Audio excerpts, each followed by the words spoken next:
오늘의 주요 뉴스입니다. 윤석열 정부의 외교안보 실세 참모였던 김태효 전 국가안보실 1차장이 해병특검에 출석해 VIP 경로서를 인정하는 진술을 했습니다. 특검팀은 회의 관련자에 대한 수사에 박차를 가할 것으로 보입니다. 이재명 대통령이 이진수 교육부 장관 후보자에 대해 조금 문제가 있는 것 같아 딱하다고 언급한 것으로 전해졌습니다. 여당의 엄호 기류에 변화가 있을지 주목됩니다. 전국 대부분 지역에 폭염특보가 내려진 가운데 주말까지 최고 36도의 불볕더위가 이어지겠습니다. 다음 주에는 비 소식과 함께 기온이 다소 떨어질 전망입니다. 연일 계속되는 폭염으로 수박 출하량이 급감하면서 한 통에 3만 원까지 치솟는 등 히트플레이션이 본격화하고 있습니다. 가축도 전국적으로 하루 7만 마리 넘게 폐사해 축산물 가격에도 비상이 걸렸습니다. 시청자 여러분 안녕하십니까? 해병대원 순직 사건을 수사 중인 해병특검은 2023년 7월에 열린 국가안보실 회의를 집중적으로 들여다보고 있습니다. 이 당시 윤석열 전 대통령이 순직 해병의 부대장에게 책임을 물은 해병대 수사단 보고에 크게 화를 냈고 이첩 보류 지시와 외압으로 이어졌다는 게 이번 논란의 핵심입니다. 이 그간 윤 전 대통령 측은 경로는 없었다는 입장이었는데 이를 뒤집는 진술이 처음으로 나왔습니다. 지난 정부 외교안보 라인의 핵심으로 꼽히는 김태효 전 국가안보실 1차장으로 향후 수사에 상당한 파장이 예상됩니다. 그럼 첫 소식 이상엽 기자가 보도합니다. 지난 2023년 7월 19일 경북 예천군 보문교에서 산사태 실종자 수색에 나섰던 해병대 소속 채모 상병이 숨졌습니다. 같은 달 31일 윤석열 전 대통령은 안보실 참모회의에서 임성근 전 해병대 1사단장의 업무상 과실치사 혐의가 명시된 해병대 수사단의 초동조사를 보고받았습니다. 당시 이런 일로 사단장을 처벌하면 누가 사단장을 하느냐며 크게 화를 냈고 결국 경찰에 사건 이첩이 보류됐다는 게 이른바 VIP 경로살의 핵심입니다. 하지만 김태효 전 국가안보실 1차장 등 참석자들은 이러한 의혹을 전면 부인해왔습니다. 정확히 무슨 주제인지는 기억은 안 나지만 여름 휴가 직전 당시로 기억을 하고 저희 앞에서 화를 내신 적은 없습니다. 그런데 어제 순직 해병 특검에 소환된 김 전 차장이 윤 전 대통령이 화내는 걸 들은 것 같다는 취지로 진술해 입장을 180도 바꾼 것으로 알려졌습니다. 당시 회의 참석자이자 정권 실세로 불렸던 김 전 차장이 특검 수사에서 처음으로 경로사를 인정한 겁니다. 특검팀은 어제 압수수색으로 확보한 윤 전 대통령 휴대전화와 이종섭 전 국방부 장관이 쓰던 비화폰 포렌식에 수사력을 모으고 있습니다. 당시 윤 전 대통령의 의중이 이 전 장관을 거쳐 일선 수사팀에게 전달됐는지 여부 등을 확인하겠다는 겁니다. 또한 김 전 차장의 조사 내용을 바탕으로 당시 회의에 참석한 조태용 전 국정원장 등을 차례로 소환해 당시 상황을 추궁할 방침입니다. MBN 뉴스 이상엽입니다. 윤 전 대통령의 신병을 확보한 내란 특검 역시 압박 수위를 계속해서 높이고 있습니다. 건강상의 이유로 소환에 응하지 않은 윤 전 대통령에게 모레 오후 2시에 출석하라고 통보했습니다. 이번에도 불출석한다면 강제 구인에 나설 수 있다는 관측이 나오는 가운데 양측의 신경전이 본격화했다는 분석입니다. 이 내용은 신용수 기자가 전합니다. 윤석열 전 대통령은 내란 특검팀의 조사가 예정됐던 어제 건강상의 이유를 들며 서울고검에 끝내 모습을 드러내지 않았습니다. 특검팀은 서울구치소에 공문을 보내 실제 건강에 문제가 있는지 확인에 나섰습니다. 출정 조사에 응하지 못할 정도는 아니다라는 취지의 답변을 받았는데 특검팀은 윤 전 대통령 측에 오는 14일 오후 2시에 출석하라고 재차 통보했습니다. 그러면서 합당하지 않은 이유로 불출석할 경우 형사소송법에 따른 절차를 진행하겠다고 밝혔는데 사실상 강제 구인을 할 수 있다는 의미로 풀이됩니다. 다만 윤 전 대통령 측은 MBN과의 통화에서 윤 전 대통령이 당뇨와 눈 등의 지병이 있었다며 구치소 환경 때문에 증상이 더 나빠지고 있는 건 사실이라고 밝혔습니다. 만약 강제 구인을 하더라도 윤 전 대통령이 진술 거부권을 행사하며 버티기에 나설 경우 이를 저지할 수단은 없습니다. 결국 특검팀의 수사 성패는 윤 전 대통령으로부터 관련 진술을 얼마나 받아내느냐에 달려있다는 관측입니다. MBN 뉴스 신용수입니다. 삼부토건 주가 조작 의혹을 들여다보는 김건희 특검팀은 내일 이일준 삼부토건 회장이 최대 주주였던 회사의 경영진들을 소환합니다. 이들은 우크라이나 재건 포럼을 계기로 부당이익을 챙긴 혐의를 받고 있는데 김건희 여사와의 연관성까지 특검팀은 살펴보고 있습니다. 최민성 기자의 보도입니다. 지난 2023년 5월 유라시아 경제인협회가 폴란드에서 우크라이나 재건 포럼을 열었습니다.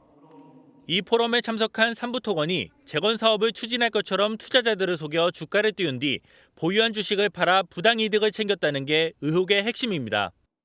그런데 이 과정에서 김건희 여사의 계좌 관리인으로 지목된 이종호 전 블랙펄 인베스트먼트 대표가 연루된 정황이 포착됐습니다. 이 전 대표가 한 SNS 대화방에 삼부토건이 포럼에 참석한 사실이 알려지기 전 내일 삼부 체크라고 메시지를 남긴 정황이 알려졌기 때문입니다. 이에 김건희 특검팀은 관련 의혹에 김 여사가 연루된 것은 아닌지 의심하고 수사를 벌여왔습니다. 하지만 특검팀에 소환된 삼부토건 이일준 회장과 조성옥 전 회장은 이종호 전 대표를 모른다고 주장했습니다. 특검팀은 내일 삼부토건 부회장이자 웰바이오텍 회장인 이모 씨와 웰바이오텍 대표 구모 씨를 소환해 조사할 방침입니다. 웰바이오텍은 폴란드에서 개최된 우크라이나 재건 포럼에 참여한 회사로 삼부토건과 비슷한 시기에 우크라이나 재건 관련한 회사로 분류되어 주가가 급등한 바 있습니다. 특검팀은 이들을 상대로 포럼에 참석하게 된 경위 등을 추궁하는 한편 김 여사가 연루된 것은 아닌지 수사력을 모을 방침입니다. MBN 뉴스 최민성입니다. 3대 특검이 출범한 지 어느덧 한 달이 지났습니다. 각 특검이 보여준 지난 한 달간의 수사 상황과 향후 전망을 법조팀 최희지 기자와 짚어보겠습니다. 네, 최 기자, 이번 한 주만 해도 윤 전 대통령 구속을 비롯해서 각종 압수수색이 진행이 됐습니다. 이 각 특검이 보여준 지난 한 달간의 성과 어떻게 평가할 수 있을까요? 우선 세 개의 특검팀 모두가 대규모 인력을 투입하고 강제 수사권까지 동원하면서 성과들이 나오고 있습니다. 네. 가장 빠른 속도를 내고 있는 건 내란 특검팀입니다. 수사 개시 약 3주 만에 윤석열 전 대통령 재구속에 성공했습니다. 내란 특검팀은 여기에 그치지 않고 윤 전 대통령 기소를 목표로 수사에 박차를 가할 것으로 보입니다. 최대 20일인 구속 기간 내에 기소를 못하면 석방을 해야 하는 상황이다 보니 외환 혐의 등 남은 쟁점 입증에도 만전을 기할 걸로 풀이됩니다.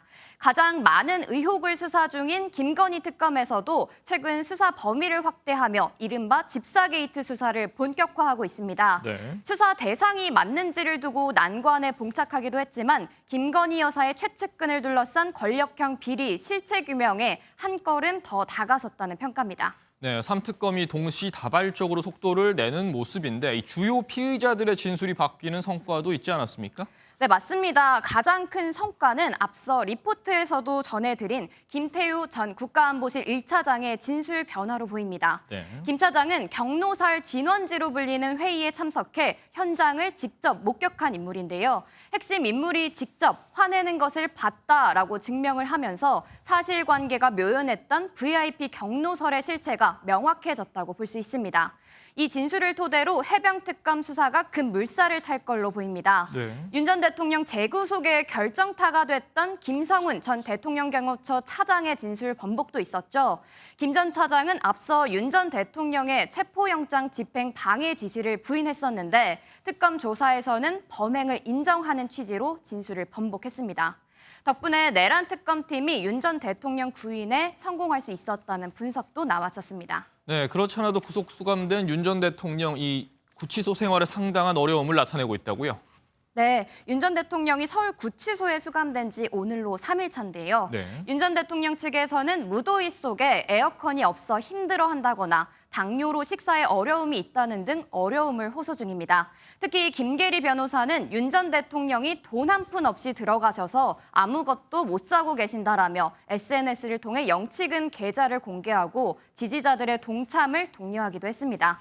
네, 요즘 같은 무더위에 에어컨 없는 독방 생활이 마냥 수월치는 않을 것 같은데 윤 전 대통령, 김건희 여사와 관련된 의혹에서도 수사의 화살을 피하긴 좀 어렵지 않습니까? 다음 주 수요일 김건희 특검에서는 명태균 의혹을 제보 제보한 강혜경 씨를 불러 조사할 예정인데요. 네. 윤석열 전 대통령도 김건희 여사와 함께 명태균 씨와의 여론조사 조작, 공천 개입 등 다수의 의혹에 직접적으로 연루돼 있습니다. 김건희 특검팀이 강 씨의 소환에 앞서 윤상현 의원의 사무실과 김영선 전 의원의 자택을 압수수색하는 등 수사에 속도를 내고 있는 걸 보면 내란 특검과 순직 해병 특검에 이어 김건희 특검에서도 윤 전 대통령의 소환 불가피할 것으로 보입니다. 네, 윤 전 대통령에 대한 압박 수위가 최고조에 달한 것 같습니다. 여기까지 듣겠습니다. 지금까지 법조팀 최희지 기자였습니다. 네, 정치권 소식으로 이어갑니다. 보좌진 갑질 의혹에 휩싸인 강선우 여성가족부 장관 후보자에 대해 이번엔 호텔에 다녀온 뒤 집으로 픽업을 지시했다는 논란이 추가로 제기됐습니다. 야당은 범죄 내각을 자초하고 있다며 지명 철회를 촉구했습니다. 이지율 기자의 보도입니다. 실명 인증을 거쳐야 하는 국회의원 보좌진 익명 게시판에 올라온 글입니다. 작성자는 보도된 강선우 후보자의 갑질 의혹은 세발의 피라며 강 후보자가 호캉스를 다녀와서 픽업을 시키는 등의 갑질을 했다고 주장했습니다. 또 다른 글에는 우리 인격을 훼손하는 것까지 무마하는 것이 우리의 업무 범위인가? 이걸 커버하라는 게 2차 가해라는 한탄이 담겼습니다. 주진우 국민의힘 의원은 보좌진들의 폭로는 이어질 거라며 강 후보자 지명 철회가 답이라고 비판했습니다. 보좌진들 익명 게시판에 갑질형 사적 심부름을 시켰다는 내용이 계속 올라오고 있습니다. 민주당은 감싸기만 하고 보좌진 입틀막 하느라 정신이 없습니다. 2차 가해를 당장 멈춰야 한다. 당 차원에서 강선우 갑질방지법 발의를 검토 중인 국민의힘은 이재명 정부가 범죄 내각이라는 오명을 자초하고 있다며 지명 철회를 촉구했습니다. 요즘 시대에 갑질이 어디 있습니까? 있을 수도 없는 시대에 부합하지 않은 그런 장관이고 더더군다나 여성부 장관으로서는 약자를 위해서 일을 해야 되는데. MBN은 강 후보자 측의 갑질 의혹 입장을 묻고자 수차례 연락을 시도했지만 답변을 듣지 못했습니다. MBN 뉴스 이지율입니다. 논문 표절 등의 의혹을 받는 이진숙 교육부 장관 후보자에 대한 논란도 계속되고 있습니다. 그런데 해당 논란과 관련해 이재명 대통령이 보수 언론인들과의 회동에서 문제가 있는 것 같아 딱하다고 말한 것으로 전해집니다. 여당 내 분위기까지 이승민 기자가 전합니다. 정규재 전 주필은 이재명 대통령과 묘하고도 재미있는 대화를 나눴다고 밝혔습니다.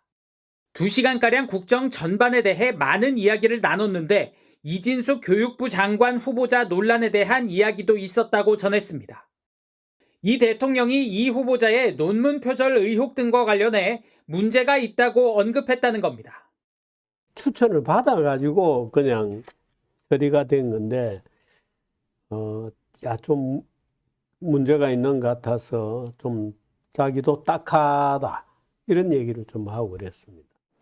다만 이 대통령은 낙마 가능성에 대해선 말을 아낀 것으로 전해졌습니다. 동일 논문 중복 게재, 제자 논문 표절, 자녀 불법 조기 유학 등 의혹이 제기된 이 후보자는 청문회 국면에서 가장 큰 주목을 받고 있습니다. 민주당 지도부는 장관 후보자 낙마는 없다는 입장이지만 당내 일각에선 이 후보자와 거리를 두는 분위기가 읽힙니다. 한 민주당 재선 의원은 MBN에 우려를 나타내는 의원들도 있기는 하지만 인사청문회에서 후보자 본인의 해명을 들어봐야 한다는 신중론이 우세하다고 전했습니다. 정전주필의 전언이 사실일 경우 향후 인사청문회에서 이진숙 후보자에 대한 야당의 공세는 더욱 거세질 전망입니다. MBN 뉴스 이승민입니다. 어제 회동에서는 외교 현안과 관련된 이 대통령의 발언도 있었던 것으로 전해집니다. 올해 경주에서 열리는 에이펙 정상회의에 시진핑 중국 국가주석이 참석할 것이라는 발언이 있었다는 겁니다. 하지만 앞서 초청된 중국의 전승절 행사 참석 여부에 대해선 신중한 모습을 보였다는 설명입니다. 이어서 강재묵 기자입니다. 올해 경주에서 열리는 아시아태평양 경제협력체 에이펙 정상회의에 시진핑 중국 국가주석이 참석할 것이라는 언급이 나왔습니다. 이재명 대통령을 만난 정규재 전 주필은 이 대통령이 자신과의 오찬 회동에서 이같이 설명했다고 밝혔습니다. 시진핑이 9월 달에 경주에서 열리는 에이펙 정상회담에 올 거다. 이렇게 이재명 대통령은 얘기를 했습니다. 또한 트럼프 미국 대통령도 에이펙 회의에 와야 하지만 아직 일정이 결정된 것은 아닌 것 같다고 설명했습니다. 중국 전승절 행사 참석과 관련해선 아직 결론 나지 않았고 신중을 기하고 있다는 분위기를 전했습니다. 지난 2015년 박근혜 전 대통령이 전승절에 방문한 사례가 언급되자 이 대통령이 너무 나갔다는 취지의 인식을 표했다고 밝힌 겁니다. 한반도의 긴장 상황을 해소하는데 중국 측이 우리와 긴밀히 소통하면서 건설적인 역할을 해주신 데 대해서 감사를 드리면서 당시 미국을 포함한 서방권 정상들이 모두 불참했던 전례를 고려할 때 이번엔 신중히 검토될 전망입니다. MBN 뉴스 강재묵입니다. 오늘 정치톡톡은 이권열 국회반장과 이어가 보겠습니다. 이 기자 첫 번째 주제부터 가보겠습니다. 키워드가 공개, 비공개, 그리고 어제 이재명 대통령과 두 언론인 간의 회동 모습입니다. 사실 통상 이 대통령이 유력 정치인이나 언론인과 회동하는 건 자주 볼 수 있는 일인데 이번 회동에선 유독 좀 내용이 많이 공개가 된 것 같습니다. 네, 그렇습니다. 보통 대통령과의 회동에서 있었던 이야기는 대부분 비공개가 관례였죠. 네, 그렇죠. 공개되더라도 모두 발언 정도가 공개가 되는데 이번에는 조금 달랐습니다. 예를 들어 이진숙 부총리 겸 교육부 장관 후보자와 관련해서 조금 문제가 있는 것 같다와 같은 말은 듣기에 따라서 상당히 예민한 내용입니다. 또 특검 수사와 관련해서도 대화가 오갔다고 하는데요. 한번 직접 들어보시죠. 외환제가 성립이 되냐 안 되냐 뭐 이런 법리적인 얘기를 했다가 왔다 갔다 하는 네, 이 대통령이 특검 수사에 개입하지 않겠다고 선을 긋기는 했지만 이런 민감한 사안에 대해서 대통령의 발언이 있었다고 공개되는 것 자체가 이례적입니다. 대통령실 관계자들도 당혹스러워하는 분위기인데요. 직접 확인해 보니까 기본적으로 회동은 비공개라는 입장입니다. 그런데 오찬에 참석했던 조갑제닷컴 대표에게 물어보니까 대통령실이 명시적으로 비공개 요청을 한 건 아니라고 밝혀서 명확하게 소통을 하지 않은 것으로 추측이 됩니다. 네, 이 사전 소통이 좀 없었다는 점에서 다소나마 잡음이 나오는 모습인데 사실 이 대통령과 이 두 언론인 간의 회동은 이번이 처음은 아니지 않습니까? 네, 그렇습니다. 이 대통령은 대선 경선 후보 시절인 지난 4월 21일 조갑제 대표 또 정규재 전 주필과 만나 저녁 식사를 함께 했습니다. 이때도 대화 내용이 모두 공개됐습니다. 당시엔 이런 발언이 눈길을 끌었습니다. 장관은 보수 진보 가리지 않고 일 잘하는 분을 모시려고 한다. 네, 정 전 주필의 경우 어제까지 이 대통령을 모두 4번 만났다고 합니다. 어느 정도 친분이 쌓이다 보니까 이 대통령도 편하게 이야기를 한 것 같은데 앞으로 또 만날지도 관심을 끌고 있습니다. 네, 추후 회동이 또 성사될 수 있을지 좀 주목해 봐야 할 것 같습니다. 네, 다음 주제로 가보겠습니다. 네, 이재명 대통령의 모습이고 소맥 말아준 대통령 어제 저녁에 있었던 일 아닙니까? 네, 그렇습니다. 어제 이 대통령이 광화문의 한 식당을 방문했습니다. 메뉴는 오겹살이었는데요. 이 대통령은 자리에 앉자 자연스럽게 소주를 주문했습니다. 직접 보시죠. 네. 사이다하고 맥주 한번 드리겠습니다. 저는 소주. 아무거나? 네, 알겠습니다. 네, 이 자리에서 이 대통령은 소맥 폭탄주를 직접 만들었습니다. 네, 이 대통령이 제조한 소맥 맛이 괜히 궁금해지기도 하는데 이번에 폭탄주를 받은 사람들은 누굽니까? 네, 대통령실 직원인데 과로로 쓰러져서 응급실에 갔던 직원과 최근 업무가 많았던 직원들이 이번에 이 대통령과 식사를 같이 했습니다. 이번 행사의 목적은 대통령실 직원들 격려도 있겠지만 더 중요한 행사 취지는 소비 진작 그리고 골목 상권 살리기입니다. 이 대통령은 오늘 SNS에 어제 행사를 소개하면서 골목이 살아야 경제가 산다. 국민들도 골목 상권을 응원하는 마음으로 외식에 동참해 달라고 말하기도 했습니다. 네, 오늘 내일 휴일인데 저도 골목 상권 응원하는 차원에서 외식을 한번 고려해 봐야겠습니다. 여기까지 듣겠습니다. 지금까지 정치부 이권열 기자였습니다. 오늘 하루도 잘 버티셨는지 모르겠습니다.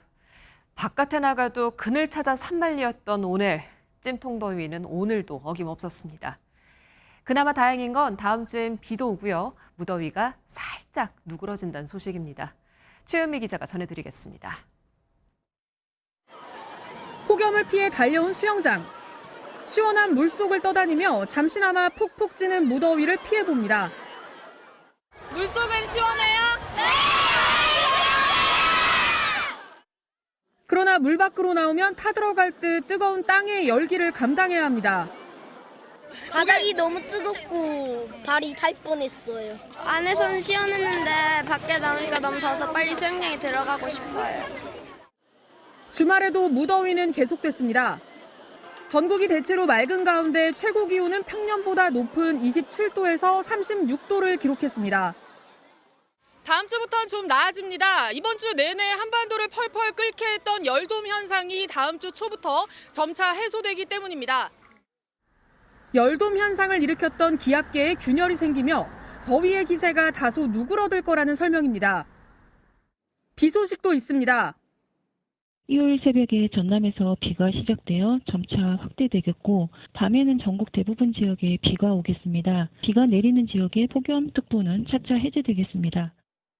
다음 주 중반부터 또 짧은 시간에 강한 비가 쏟아지는 소낙성 강수가 예상되는데 16일과 17일에는 수도권과 강원 영서 지역, 18일엔 충청권과 남부지방에 비가 내릴 것으로 전망됩니다.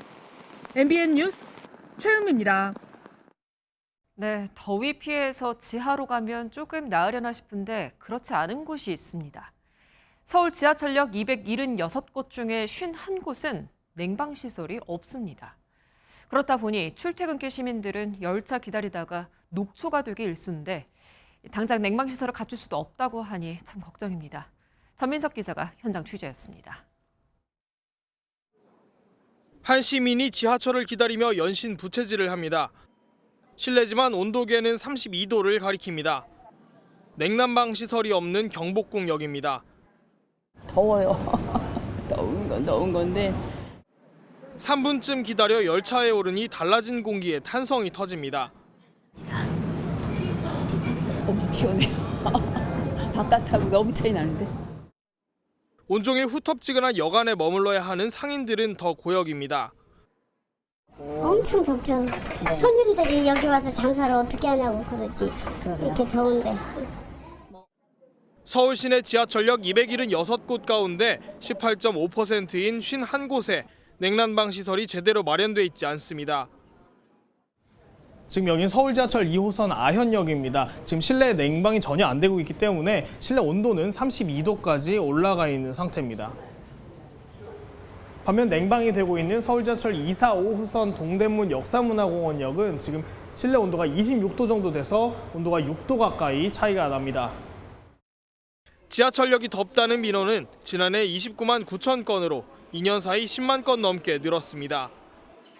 서울교통공사도 문제를 알고는 있지만 만성 적자 때문에 대공사를 감당할 여유가 없는 상태입니다. 오래전에 지어졌다 보니까 냉방 설비가 없는 거고요. 설치를 하려고 해도 한 개 역당 600억이라는 좀 막대한 예산이 소요가 돼서 서울교통공사는 다음 달부터 2달간 냉풍기 60대를 빌려 18개 역에 설치하기로 했습니다. MBN 뉴스 전민석입니다. 물놀이 사고 소식이 매일같이 들어오는 요즘입니다. 며칠 전엔 충남 금강에서 대학생 4명이 목숨을 잃는 안타까운 일이 있었는데 저희 취재진이 유명 계곡에 가보니까요. 이런 소식이 무색하게 느껴졌습니다. 술판에 또 입수 금지 구역에서 수영까지 안전 불감증은 여전했습니다. 강세현 기자입니다. 여름철이면 피서객이 몰리는 지리산 계곡입니다. 높이가 3m나 되는 절벽에서 사람들이 경쟁하듯 물로 뛰어내립니다. 다이빙을 금지한다는 안내문이 무색할 지경입니다. 자주 오던 계곡이라서 했었는데 다이빙을 하면 위험하다는 알고 있죠. 심지어 술을 마시고 물에 들어가는 사람도 있습니다. 자칫하면 심장마비가 올 수도 있는데 개의치 않습니다. 맛있는 거 먹으면 한잔 친구들끼리 술 정도는 안 먹고 조금만 먹고 그래요. 제 뒤로 수영금지 구역을 알리는 부표가 설치되어 있는데요. 밖에서 보이지 않지만 이 부표를 넘어서게 되면 수심이 3m가 넘습니다. 하지만 부표를 넘는 사람들이 쉽게 눈에 띕니다. 부표 넘어 가지 말라고 얘기를 해도 경고 방송을 해도 자기들이 수영에 자신이 있으니까 걱정 말라 이러면서. 계곡이나 하천은 바닥 지형이 불규칙하고 육안으로 수심을 가늠하기가 어렵습니다. 이제 구명조끼를 가급적 착용하셔야 됩니다.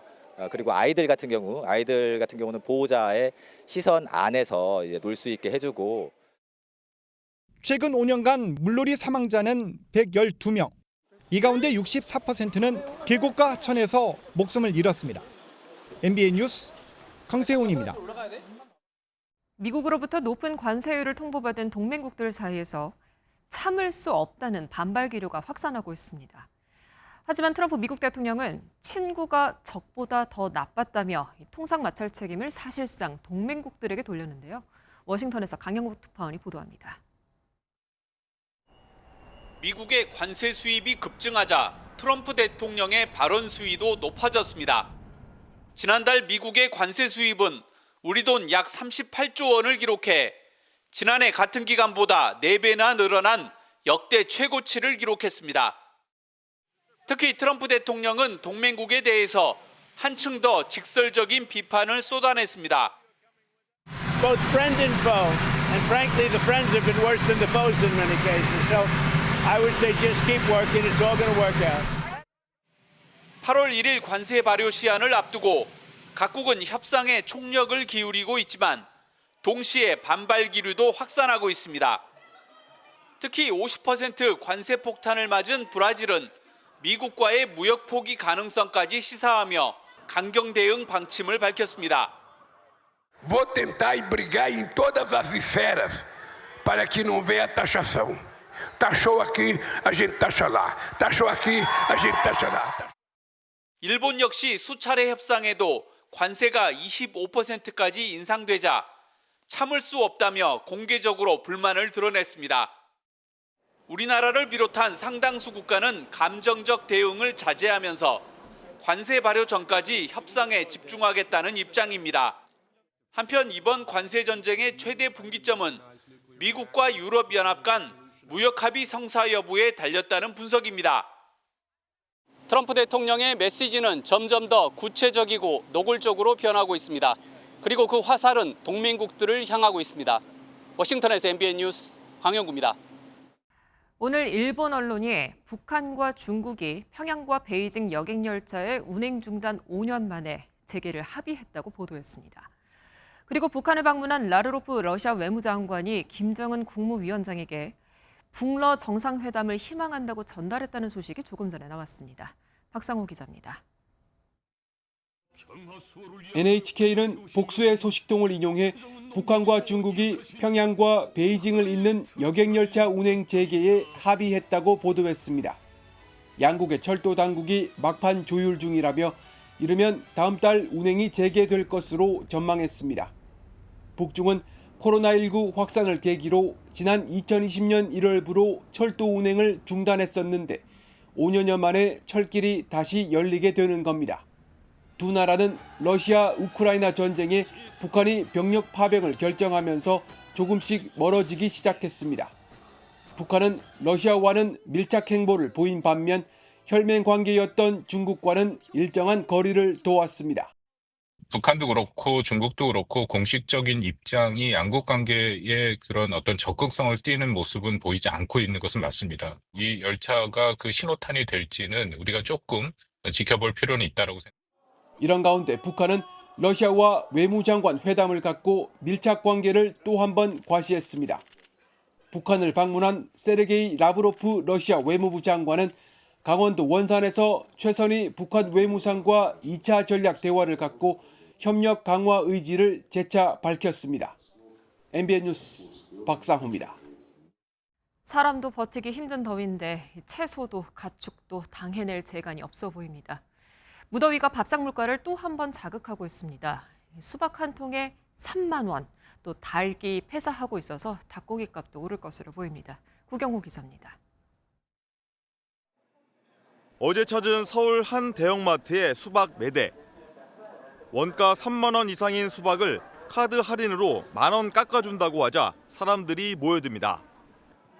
소매 가격이 지난해보다 41% 오른 29,000원을 넘자 조금이라도 쌀 때 사보려는 건데 그래도 만만치 않은 가격에 고민을 거듭하더니 하나를 집어듭니다. 망설여지는데 이제 집에 뭐 애들이 있다든지 뭐 이러면은 또 안 살 수도 없는 입장이고 어떤 뭐 어쩔 수 없이 사는 입장일 수도 있죠. 수박값의 변화를 알아보고자 어제에 이어 오늘도 다시 나와봤는데요. 보시다시피 오늘은 아예 품절돼 비싼 값에 사고 싶어도 아예 살 수가 없습니다. 수박값이 급격히 오른 건 지난달 1조란 감소 여파로 생육이 지연돼 공급이 부족한 반면 폭염 속에 수요가 급증한 결과로 더위와 인플레이션을 합친 히트플레이션 현상입니다.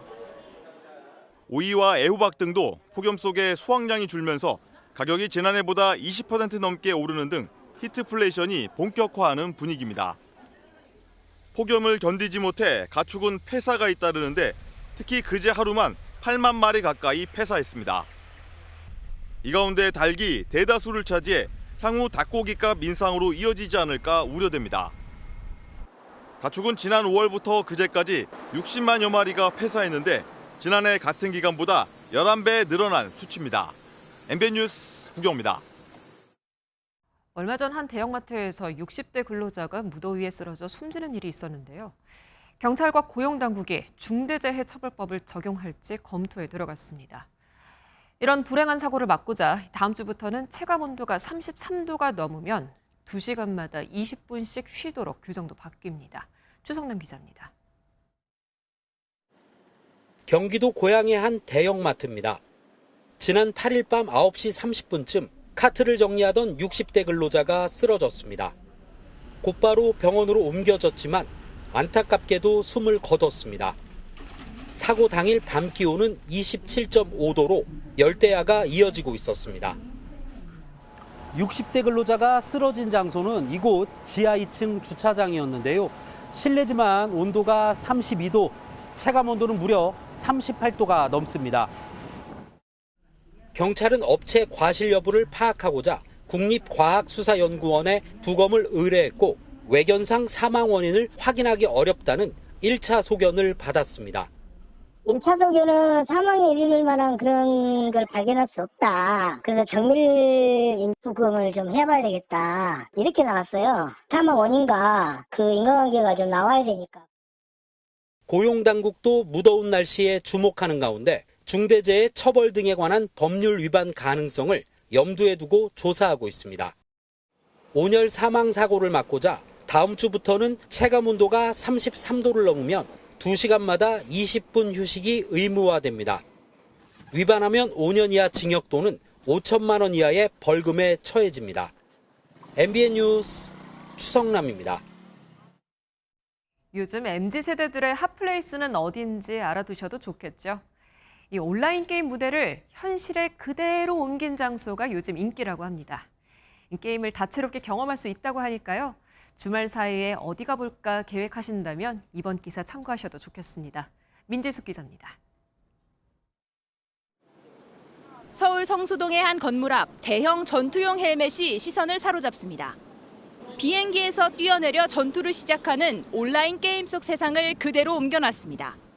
공간들이 진짜 그대로 구현이 돼 있어가지고 보급 상자나 아니면 헬멧 같은 거, 아니면 총기 같은 게 되게 디테일하게 잘 구현이 돼 있어서. 경납고 내부를 본뜬 공간에서는 여러 명이 동시에 프로게이머처럼 게임 속 세상으로 빠져듭니다. 이거 트럭 뒤에 탈 수 있지 않나? 뭐야 저거 털어야 되는 거 아니야? 이곳은 전 세계 게임 유저들의 축제장이 되기도 합니다. 게임 속 캐릭터를 예술 작품처럼 감상하고 디제잉도 즐기는 문화 공간도 조성됐습니다. 꼭 게임 유저가 아니시더라도 저희의 브랜드를 하나의 문화로서 느끼실 수 있을 것 같습니다. 국가 대항전이 열리는 e스포츠 경기장에선 선수들을 응원하고 기념품을 구매하는 등 게임을 또 다른 문화로 만끽합니다. 직접 소비자들을 만날 수 있고 그 안에서 또 판매도 하잖아요. 그러니까 일석이조인 유저도 만날 수 있고 피드백도 받을 수 있고. 온라인에서 시작된 게임이 오프라인으로 확장되면서 게임과 문화가 합쳐진 새로운 공간이 창출되고 있습니다. MBN 뉴스 민지숙입니다. 지금 이 시각 대전에선 2025 프로야구 올스타전이 진행되고 있습니다. 햇볕 아래 잠깐 서 있기도 힘든 날인데 올스타전은 4년 연속 매진 기록까지 세웠습니다. 대전 벌을 달군 올스타전 현장 가보시겠습니다. 신영빈 기자입니다.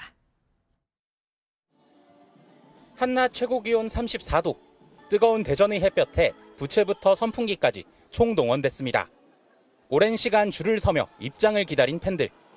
응원하는 선수들과 손뼉 맞장구를 치는 순간 피로가 씻은 듯 가십니다. 너무 좋았어요. 근데 휴대폰 영상을 못 찍어가지고 좀 아쉽긴 한데 선수들이 이제 KT 팬들이면 알아봐가지고 직접 나눠주시고 하니까. 일일 코치가 된 프로야구 스타들은 팬들에게 노하우를 전수하며 즐거운 시간을 보냈습니다. 약간 떨리긴 했는데 안현민 선수가 있었으니까 괜찮은 것 같았어요. 안현민 선수 오늘 야구 가르쳐 주셔서 감사합니다. 처음에 온 어린 친구인데 엄청 귀엽더라고요. 일단 더운 날씨에 찾아와 주셔서 또 너무 감사드리고 더위 먹지 않으시고 이제 재밌게 즐기다 가셨으면 좋겠습니다. 전반기 758만 관중을 돌파한 야구 열풍은 올스타전 4년 연속 매진으로 이어지며 폭염 경보마저 날려버렸습니다. 대전 하나생명 볼파크의 명물 스플래시 스파에선 팬들이 물속에서 피서를 즐기며 별들의 잔치를 기다렸습니다.